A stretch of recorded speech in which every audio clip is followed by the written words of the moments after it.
Notre pays, la République démocratique du Congo, est au bord de la faillite à cause de la gestion calamiteuse à laquelle il a été soumis ces 50 dernières années. Des deux choses l'une, où nous poursuivons à marcher cette voie dangereuse dans laquelle le pays est engagé, pour finalement aboutir à l'éclatement de ce pays en plusieurs États indépendants, ou bien alors nous nous ressaisissons, nous changeons de mentalité en optant pour une gestion rigoureuse et juste de la chose publique, ce qui nous conduira au redressement de la situation de la RDC dans tous les domaines de la vie. Lorsque notre pays est en danger, nous devons dépasser le clivage opposition-majorité. Nous devons, au contraire, nous tenir la main, toutes tendances confondues, et regarder tous dans la même direction qui évitera la dérive de notre pays. Ensemble, opposition et majorité, nous devons nous tenir la main et faire une analyse sans complaisance de la situation présente dans le pays. En d'autres termes, nous devons faire un diagnostic sans complaisance de l'état de la nation. Ainsi, mon présent message au peuple congolais n'est pas un message de l'opposition qui s'attaque à la majorité, mais plutôt un message que j'adresse à tous les Congolais afin de provoquer le sursaut de sentiments patriotiques sans lequel le sauvetage de ce pays sera impossible. Peuple congolais, mes chers compatriotes, la vérité reste la vérité, même si c'est ton ennemi qui l'a énoncée. Et la fausseté reste la fausseté, même si c'est ton ami qui l'a dite. Dans ce message au peuple congolais, je veux dire la vérité et rien que la vérité. Ainsi, dans son message, le chien sera appelé chien et le chat sera appelé chat sans s'embarrasser du clivage majorité-opposition.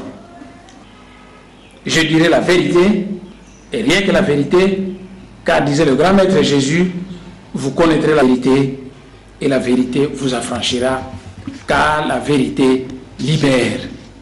Oui, la vérité religieuse, la vérité politique, la vérité scientifique, la vérité sociale, la vérité historique, etc. Ainsi, il est important que le peuple congolais puisse connaître toute la vérité sur son pays afin de réveiller sa conscience et de le pousser à travailler dans la bonne direction pour rectifier le tir et ainsi sauver sa patrie meurtrie. La foi sans les œuvres est vaine et prier sans travailler n'aboutira à rien, car dit la sagesse Congo, mfumu a Congo ou salanga va fluketi qui n'a pas petit sala. Ce qui veut dire que le Seigneur à Congo travaille là où il y a des hommes qui travaillent. Voilà pourquoi, à l'occasion du 50e anniversaire de l'indépendance de la République démocratique du Congo, en ma qualité de grand maître de la sagesse Congo et veilleur silencieux du cœur de l'Afrique, j'ai tenu à donner à mon peuple, le peuple congolais, ce message destiné à pousser mes compatriotes vers la réflexion, la conscientisation, le changement de mentalité, sans lequel la descente aux enfers de la RDC va continuer pour finalement conduire ce pays vers son éclatement, et cela conformément à la loi de l'histoire. Peuple congolais, mes chers compatriotes, l'un des problèmes de fond qui mine ce pays est la prédominance dans ce pays d'une classe politique sans esprit patriotique. Qu'est-ce que c'est le patriotisme? Eh bien, le patriotisme, c'est l'amour de la patrie. Et qu'est-ce que c'est la patrie? La patrie, c'est le foyer national d'un peuple. En vérité, votre patrie, c'est votre pays. Et qu'est-ce que c'est le pays? Eh bien, le pays, c'est la terre de vos ancêtres. Là où il n'y a pas de terre, il n'y a pas de pays. Et sans pays, il n'y a pas de patrie, pas de gouvernement ou de présidence de la République pour laquelle on doit se battre pour y occuper des postes. L'eau que nous buvons et la nourriture que nous mangeons proviennent de la terre. Le diamant, le pétrole, l'or, tous les métaux, la houille, le calcaire, le coltan, tout cela se trouve dans la terre. La terre donc est le bien le plus précieux d'un peuple, car la terre, c'est la vie même d'un peuple. Ainsi, tout peuple sans terre est un peuple sans avenir, car la terre est notre mère, tandis que le ciel est notre père. Voilà pourquoi perdre sa terre ancestrale est la plus grande calamité qui puisse arriver à un peuple. C'est pourquoi, d'après la volonté du Seigneur à Congo, tout peuple doit avoir sa propre terre, qui doit être son foyer national, sur lequel il doit pouvoir vivre en paix et en sécurité. Le patriotisme, donc, c'est l'amour de notre patrie, de notre pays, de notre terre ancestrale. Une classe politique sans esprit patriotique est un groupe de politiciens qui sont inconscients de la valeur unique et exceptionnelle de leur terre ancestrale, de leur pays national et son développement. À partir du moment qu'on est très conscient de la valeur unique et exceptionnelle de sa terre, de son pays, alors on se bat et on se sacrifie pour sa protection, pour sa sécurité et son développement, afin de le rendre puissant, prospère et très compétitif. Une classe politique sans esprit patriotique se caractérise, 1, par l'inconscience notoire de la valeur unique de sa patrie, de son pays, de sa terre ancestrale.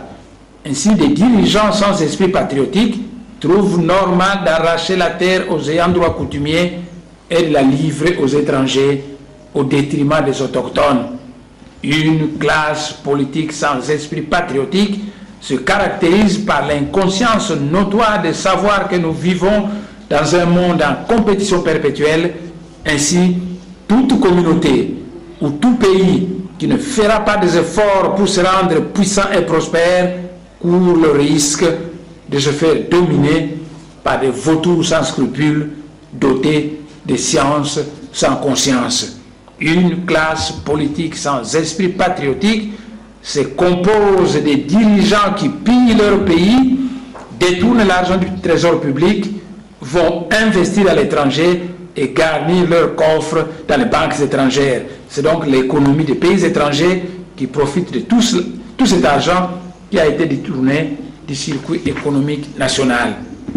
Les politiciens sans esprit patriotique trouvent normal de payer des milliers de dollars à un militaire étranger, tandis qu'il refuse de payer ne fût-ce que 100 dollars à un militaire national.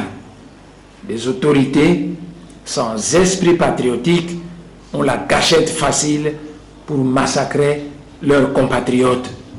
Un dialogue national tenu au palais du peuple à Kinshasa profite à l'économie nationale, tandis que celui qui est tenu à l'étranger profite aux pays étrangers, et cela au détriment de notre économie. des politiciens sans esprit patriotique adorent tout dialogue national à tenir à l'étranger. Peuple congolais, mes chers compatriotes, la République démocratique du Congo, notre pays, est un grand pays multinational, un véritable sous-continent. Et ces provinces sont de véritables pays comparés aux dimensions des pays européens. Voilà un grand ensemble aux dimensions continentales composé de plusieurs peuples aux mentalités diverses et divergentes. Et si nous prenons deux cartes de même échelle, l'une de l'Europe, l'autre de la République démocratique du Congo, superposant ces deux cartes, si Kinshasa tombe à Londres, Lubumbashi tombe à Moscou. Entre Londres et Moscou, il y a la France, la Belgique, l'Allemagne, l'Autriche, l'Italie, la Suisse, la Roumanie, la Pologne, la Tchéquie, la Slovaquie, le Kosovo, la Serbie, la Croatie, la Bosnie, la Géorgie, etc. La République démocratique du Congo, donc, est presque aussi vaste que toute l'Europe. Et c'est que les unitaristes congolais, inexpérimentés et vicieux, sont-ils préparés, sont-ils prêts et capables de faire face à l'ampleur des problèmes que pose la gestion unitariste de ce pays aux dimensions continentales? C'est comme qui dirait donner la gestion unitariste de l'Union européenne à des apprentis sorciers qui sont vicieux, tribalistes et inexpérimentés. Peuple congolais, mes chers compatriotes, voilà la République démocratique du Congo, composée de plusieurs peuples différents, à qui on n'a pas donné en 1960 la liberté de faire usage de leurs droits de chaque peuple à l'autodétermination. Plusieurs peuples, plusieurs mentalités diverses et divergentes, plusieurs pays mis ensemble par la force, des milliers de kilomètres à parcourir. Et les unitaristes centralisateurs, avec leur État unitaire, prétendent diriger ce fameux sous-continent par la dictature, la force des armes, la gâchette facile, la misère, les injustices, les antivaleurs, et en concentrant tout le pouvoir à Kinshasa. Mais quelle ignorance des leçons de l'histoire! Conséquence, eh bien, cela fait 50 années depuis que le pays est indépendant et la République démocratique du Congo va très mal. À cause de la mauvaise conception de l'unité de ce très vaste pays multinational prédestiné à être la grande confédération congolaise dont les États autonomes, les provinces autonomes donc, qui le composent, seraient unis par 4 problèmes majeurs. Peuple congolais, mes chers compatriotes, sommes-nous capables, nous leaders congolais, de regarder la vérité en face et de l'accepter que 45 années durant, les unitaristes centralisateurs ont été incapables de gérer ce très vaste pays multinational comme il se doit? Sommes-nous assez honnêtes pour l'accepter et le proclamer que l'unitarisme centralisateur et dictatorial a lamentablement échoué dans ce pays? Sommes-nous capables de tirer toutes les conséquences de cette vérité reconnue et de transformer notre pays en une grande confédération congolaise, modèle américain? Je sais que les unitaristes centralisateurs n'aiment pas le fédéralisme et la confédération. Curieusement, ces unitaristes aiment aller cacher l'argent qui détourne au Congo dans les banques de ce pays européen appelé la Confédération helvétique, en d'autres termes, la Suisse. Le mot confédération leur fait peur et pourtant, ils parlent bien de la Confédération syndicale congolaise. Ces messieurs sont l'homme de véritables Bantous, Bamonanga Ngandu, Mazamakondo Ngandu. Ce qui veut dire des gens qui voient des crocodiles dans une rivière sans crocodile. Peuple congolais, mes chers compatriotes, nous l'avons vu, que notre pays, la République démocratique du Congo, n'a pas été fondé par un politicien congolais, car il est l'œuvre du roi Léopold de Belgique, qui avait rassemblé de force plusieurs ethnies aux mentalités diverses et divergentes, sans au préalable avoir demandé à chacune de ces ethnies si elle souhaitait faire partie du Congo belge ou pas. C'est donc un mariage forcé. Et je l'ai toujours dit, que nous, leaders congolais, nous avons le devoir sacré de prendre ce mariage forcé et de le transformer en mariage d'amour, en cultivant l'esprit de justice, de fraternité, d'égalité envers toutes les ethnies de ce pays. Si nous réussissons ce pari de transformer le mariage forcé en mariage d'amour, et que nous plaçons l'homme qu'il faut à la place qu'il faut dans toutes les institutions de notre pays, alors la République démocratique du Congo va rapidement devenir une grande puissance économique mondiale. Malheureusement, pendant que le Congolais passe son temps à boire et à danser dans l'église ou dans le bar, 45 années durant, l'extérieur a imposé à notre pays des dirigeants, voire même des non-congolais, qui ont conduit ce pays fabuleux dans son désastre actuel. Peuple congolais, mes chers compatriotes, de 1960 jusqu'à ce jour, 50 années durant, toutes les rébellions qui ont détruit ce pays proviennent toujours de l'Est de la RDC. Et c'est l'Ouest en général qui a toujours payé les pots cassés par toutes ces rébellions de l'Est. Soi-disant pour mettre fin à chaque rébellion, la communauté internationale a toujours placé ses anciens chefs rebelles au pouvoir en RDC. Et je l'ai toujours dit, qu'un ancien chef rebelle parvenu au pouvoir et qui n'arrive pas à se transformer en homme d'État est un danger public pour la population, car, dit la sagesse Congo, Kimbambi, Kiakala Nungu, Nkefu, Kaimani Sangako. Ce qui veut dire la fiole où on a longtemps gardé du piment. Le gaz piquant du poivre ne finit jamais. Après l'arrivée de l'AFDEL au pouvoir et après 10 années de règne du pouvoir de l'Est, la fracture Est-Ouest, la RDC, continue à s'aggraver. L'Est, composé des provinces du Katanga, du Maniema, de deux Kivu et de la province orientale. L'Ouest, composé des provinces du Congo central, de Bandundu, de l'Équateur et des deux Kasaï. Les postes les plus lucratifs sont donnés aux gens de l'Est au détriment de l'Ouest de la RDC. Cela entraîne des frustrations au Congo central en particulier et à l'Ouest en général. Pour tromper le peuple congolais, on l'endort en expliquant sa misère par le fait que le pays sort à peine de la guerre. Mais qui a fait cette guerre pour que notre pays puisse gagner quoi? Et comment se fait-il que pendant que le pays sort à peine de la guerre, les originaires de l'Est et dirigeantes ont des millions de dollars dans leurs comptes bancaires?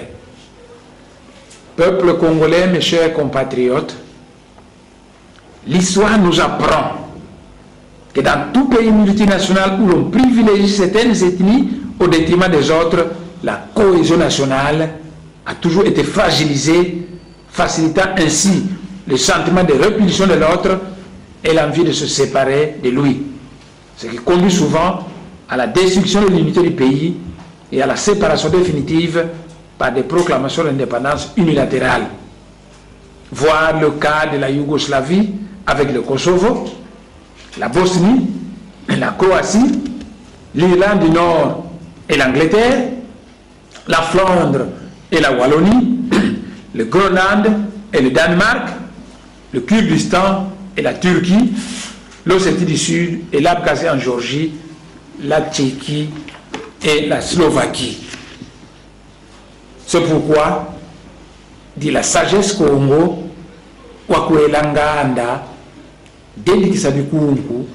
ce qui veut dire, si vous êtes polygame, traitez toutes vos femmes avec justice et égalité. Il faut donc traiter toutes les provinces, toutes les ethnies de notre pays avec justice et égalité. Combien de PDG d'entreprises étatiques a-t-on nommé dans ce pays, la République démocratique du Congo? Répartissez ce PDG par province d'origine et vous allez le constater que l'Est est privilégié au détriment de l'Ouest. Faites l'inventaire de tous ces grands bâtiments en construction dans différents quartiers de Kinshasa. Demandez à qui appartient ce bâtiment. Et vous allez le constater que la grande majorité de ces bâtiments appartiennent aux ressortissants de l'Est qui ont détourné l'argent de l'État congolais, et cela au détriment de l'Ouest. Ce sont donc de biens mal acquis qui doivent revenir à l'État congolais. Combien de généraux, de colonels, de majors, de capitaines, de lieutenants avons-nous dans notre armée congolaise? Répartissez tous ces gradés par province d'origine et vous verrez que l'Est est privilégié au détriment de l'Ouest.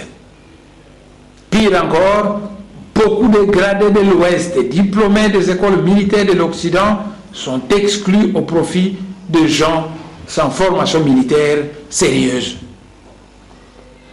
Et l'opération de brassage a été et reste la grande porte par laquelle des non-congolais ont infiltré l'armée congolaise, à tel point qu'aujourd'hui, beaucoup de postes stratégiques dans l'armée, la sécurité, dans l'économie, etc., sont entre les mains des Ougandais, des Rwandais, des Tanzaniens, etc. La République démocratique du Congo est donc devenue un véritable Kimpangala qui n'a plus de secret, un Kimpangala où des colons noirs dictent leurs lois aux purs Congolais. Les étrangers qui se sont donnés des non-Congolais, sans pourtant être des Congolais, règnent en maître absolu en RDC. Qu'on fasse un recensement sérieux où l'on demande à chacun sa province d'origine, son territoire, son secteur, son village d'origine, et qu'on aille vérifier au village en question s'ils connaissent X et Y, et vous allez voir comment notre pays est dirigé par des non-congolais. C'est vraiment honteux et c'est dangereux, car dit la sagesse Congo, Moussisi Ouyalanga, Nzenza, Kayalanga, Nsinganiko. C'est le fils du pays qui gouverne par l'étranger. Messieurs les unitaristes congolais, vous voulez avoir un grand ensemble, un grand pays, et vous êtes incapables de contrôler ce grand pays comme il se doit. En tout cas, je ne connais pas un seul pays du monde où l'on laisse le pouvoir à des gens qui n'ont pas la nationalité du pays en question. Et la fameuse carte d'identité en préparation, où l'on exclut d'indiquer la province d'origine, le village d'origine du porteur, son territoire, son secteur d'origine, n'est qu'une nouvelle porte grandement ouverte pour l'infiltration du Congo des étrangers. C'est une grande cabale contre le peuple congolais. Et les citoyens congolais qui soutiennent cela sont soit des traîtres ou bien des ignorants dangereux. Alors que les soldats étrangers touchent des milliers de dollars par mois, les militaires et les policiers congolais ne touchent même pas 100 dollars. Alors qu'on fait vivre le peuple congolais par des slogans creux, certaines personnes au pouvoir entassent des centaines de millions, voire des milliards de dollars dans leurs comptes bancaires. Renseignez-vous et vous allez voir qu'une fois de plus, La grande majorité de ces comptes bancaires appartiennent aux ressortissants de l'Est, et cela au détriment de l'Ouest. Alors qu'à l'Est, la grande majorité des postes clés dans tous les domaines économiques sont entre les mains des originaires de l'Est. Par contre, au Congo central, à l'Ouest, on écarte injustement les Bakongo dans les postes lucratifs pour donner ce poste aux X-Phones. Or, dit la sagesse Congo, le Nungu, le Tunganga, Mandangi, Kamatunganga ko, ce qui veut dire c'est la justice qui console la nation, tandis que l'injustice détruit la cohésion nationale. Peuple congolais, mes chers compatriotes, Kinshasa est construit au bord d'un grand fleuve et les Kinois ont du mal à se procurer de l'eau dans leur maison. La République démocratique du Congo a l'un des plus grands barrages électriques du monde et les Kinois ont du mal à se procurer l'énergie électrique chez eux. Les routes de Kinshasa sont pleines de trous et de flaques d'eau. Oui, on est incapable de développer la seule ville de Kinshasa, capitale de la République démocratique du Congo, et on parle de la nécessité de centraliser la direction du grand ensemble RDC entre les mains du gouvernement central. Or, dit la sagesse Congo, bitungu voit kengi, kulende le bionatako, kengi diaka voit. Ce qui veut dire, alors que tu es incapable de transporter un fagot de 9 bois, tu en ajoutes encore 9. On entend certaines personnes dire qu'il faut des grands pays car nous sommes à l'heure des grands ensembles. À cela, je rétorque en disant oui et non. Car les grands ensembles sont faits pour des grands sages au cœur pur, sinon alors ce grand ensemble devient une grande prison qui paralyse les ethnies rassemblées et constitutives du grand ensemble. Ainsi dit la sagesse Congo, Makinu Kwabaleke, Luyalu, Kwabambuta, ce qui veut dire laisser la danse aux jeunes gens, tandis que la gestion du pays confie aux sages, aux frères aînés, aux grands esprits. Peuple congolais, mes chers compatriotes, à l'heure des grands ensembles, le super grand ensemble appelé IRSS a éclaté en plusieurs États indépendants de dimension moyenne. À l'heure des grands ensembles, la Flandre et la Wallonie cherchent à se séparer en Belgique. À l'heure des grands ensembles, le Kosovo, la Bosnie, la Croatie se sont déjà séparés de la Serbie en Europe de l'Est. À l'heure des grands ensembles, la Tchécoslovaquie a éclaté en 2 pays indépendants. L'Ossétie du Sud et l'Abkhazie se sont séparés l'année passée de la Géorgie à l'heure des grands ensembles. Peuple congolais, mes chers compatriotes, les grands ensembles sont faits pour être gérés par des grands esprits, des grands sages, car il est extrêmement dangereux de confier un grand camion de grand tonnage à des gamins qui ne savent même pas conduire une petite Volkswagen, une petite région de Kinshasa. J'invite donc le peuple congolais de regarder la vérité en face et de transformer la République démocratique du Congo en une grande confédération congolaise, modèle américain ou modèle européen. Sinon alors, la République démocratique du Congo va subir la loi de l'histoire si l'actuel désordre organisé qui règne dans ce pays continue. L'unité de la RDC est un grand idéal, mais l'unité qui ne procure que la misère au peuple est inutile. Depuis 1960 jusqu'à ce jour, 50 années durant, nous avons toujours vécu dans l'unité de la RDC, mais cette unité n'a rien procuré de bon au peuple congolais.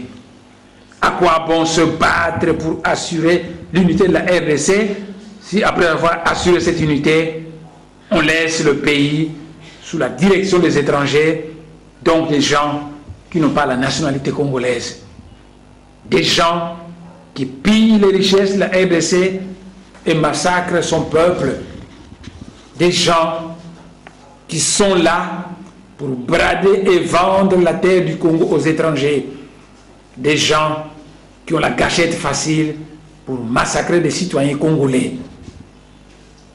Qui sont-ils ces gens-là? Car dit la sagesse Congo, Nzenza, Bavondanga, Kampanja, Kongo. C'est l'étranger qu'on tue, car on ne massacre jamais ses concitoyens. Peuple congolais, mes chers compatriotes, alors que la République démocratique du Congo a beaucoup de militaires bien formés, laissés par Mobutu, on néglige ces militaires, on les paye mal, et lorsqu'ils deviennent mécontents, on envoie des camions pour aller recruter des forces, de nouveaux militaires, dont on sera incapable de nouveau d'entretenir comme il se doit, alors que dit la sagesse Congo, ou Tomisa, qui dit voya Tomisa qui salaud.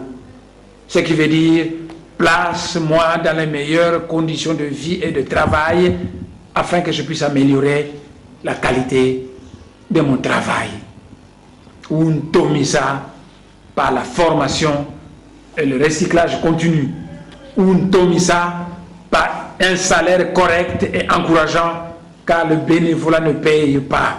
Ou Tomisa, par de meilleures conditions de vie et de travail.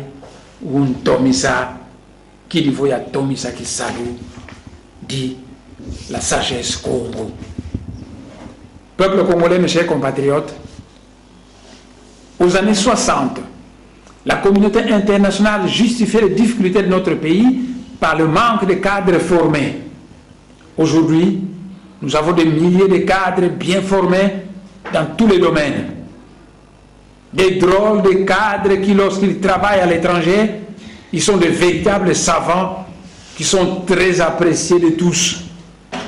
Mais aussitôt qu'ils rentrent au Congo travailler pour leur pays, ils deviennent vicieux et médiocres, même lorsqu'ils gagnent beaucoup d'argent par détournement de fonds de l'État. Mais pourquoi cela? Où est le vrai problème?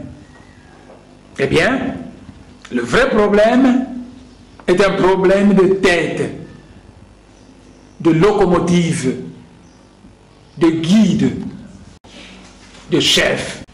Ainsi, des wagons neufs tirés par une locomotive inadaptée ne produiront aucun miracle, car dit la sagesse Congo, Mfitantu Kandonga Bantuko. Ce qui veut dire un peuple qui n'a pas un chef intelligent, visionnaire et entreprenant ne peut pas gagner une guerre dans ce monde. Et nous, dignes fils du Congo, qui aimons réellement ce pays, nous souffrons quand nous voyons ces drôles d'intellectuels qui se prostituent pour des miettes en se mettant au service de n'importe qui, en glorifiant de nouveaux colons noirs et en travaillant au service des dirigeants à la nationalité douteuse, donc des faux Congolais, autrement dit, des nouveaux dominateurs de la République démocratique du Congo. Ces intellectuels prostitués sont de véritables Mbouessa Mansuela, dit la sagesse Congo. Ils sont des sardines dont la tête pensante est restée en Europe, en Occident. Ils sont des collabos et finalement des traîtres à la nation congolaise, autrement dit, la 5e colonne. Avec des pareilles personnes de la RDC, ce pays n'aboutira à rien. Peuple congolais, mes chers compatriotes, aussi longtemps que nous n'aurons pas à la tête de la République démocratique du Congo un ultranationaliste congolais qui soit un sage connaisseur, un grand sage doté d'une très forte personnalité, une force tranquille qui a le pouvoir de provoquer la renaissance culturelle et nationale congolaise, ce pays va continuer à tourner en rond par manque d'un chef saint, d'un divin réformateur, car dit la sagesse Congo, Mumpu, Muzingi Langansi, ce qui veut dire que la prospérité d'un pays dépend de la qualité de ses dirigeants. Peuple congolais, mes chers compatriotes, la République démocratique du Congo est un grand ensemble aux dimensions continentales. Développer ce pays, c'est développer toutes les régions de ce pays. Cela sera impossible lorsqu'on le laisse faire l'exode rural qui amène des milliers de personnes quitter leur région d'origine pour aller se disputer la terre des autres dans une autre région, créant ainsi des problèmes inutiles. Cette façon de faire crée le vide territorial qui est comblé par des Mororos et autres étrangers à la nationalité congolaise. La province orientale, par exemple, est presque aussi grande que la France. Si vous voulez le Katanga, le Maniema, la province orientale, le Kivu, etc., et vous allez voir des régions entières où l'on n'a même pas une densité d'une personne au kilomètre carré. Il y a donc beaucoup de terres là-bas et de vides. Curieusement, ceux qui prônent un grand Congo ne cessent de quitter leur grande province d'origine pour venir surpeupler la petite région de Mpumbu au détriment de la terre de Balenfu, de Baumbu et de Bateke, qui risquent de perdre toujours leur terre, ce qui est anormal. D'où tout ce problème de surpeuplement dramatique de la région de Kinshasa, alors qu'à l'intérieur du pays, on a beaucoup de terres fertiles, de l'eau abondante, de minerais, de forêts et de pierres précieuses. C'est la faute des dirigeants, car dit la sagesse Congo, Nkangu Aboakansuki, Tumbu Kwanfumuzansi. Ce qui veut dire, c'est la faute aux dirigeants du pays si le peuple périt. Pourquoi cherches-tu à t'accaparer de la terre d'autrui alors que tu sauvegardes ta propre terre ancestrale dans ta région d'origine? C'est de l'anarchie, du désordre, donc de l'escroquerie conduisant à des biens mal acquis qui doivent revenir à leurs vrais propriétaires. Des terres d'autrui soi-disant achetées avec de l'argent de l'État détourné. Or, dit la sagesse Congo, qui a âme y voit, qui est au Kavwako, ce qui veut dire le mien est ma propriété, tandis que le nôtre ne m'appartient pas individuellement.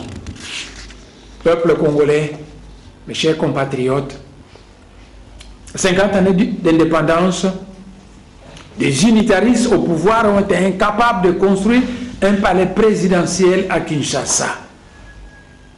On a été incapable de construire une nouvelle capitale ultramoderne, plus ou moins au centre du pays, à Lodja, comme on l'a fait au Nigeria, à Abuja, en Côte d'Ivoire, à Yamoussoukro, et au Brésil, à Brasilia. On a été incapable d'entretenir ce qui existait déjà, incapable d'innover et de créer du nouveau. Résultat, la régression d'un pays aux dimensions continentales, un pays dirigé par des unitaristes qui sont incapables de promouvoir une politique de développement harmonieux de toutes les régions du pays, en combattant l'exode rural et en fixant la population autochtone sur place.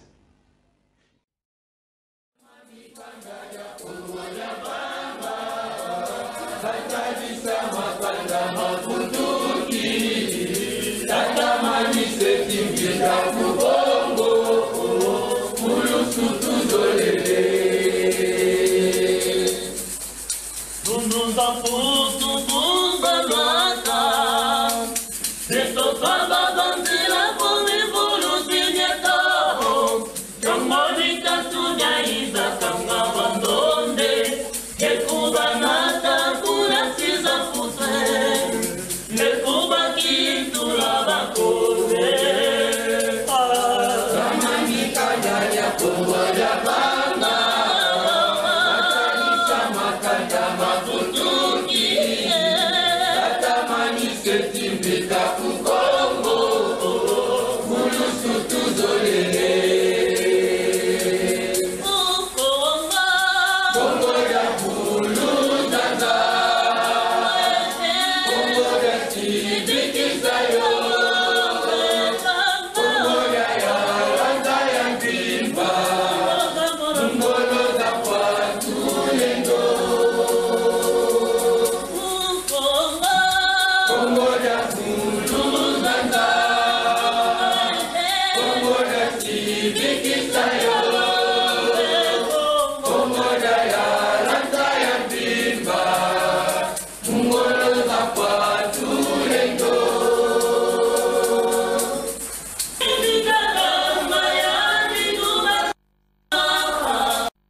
Bandu ya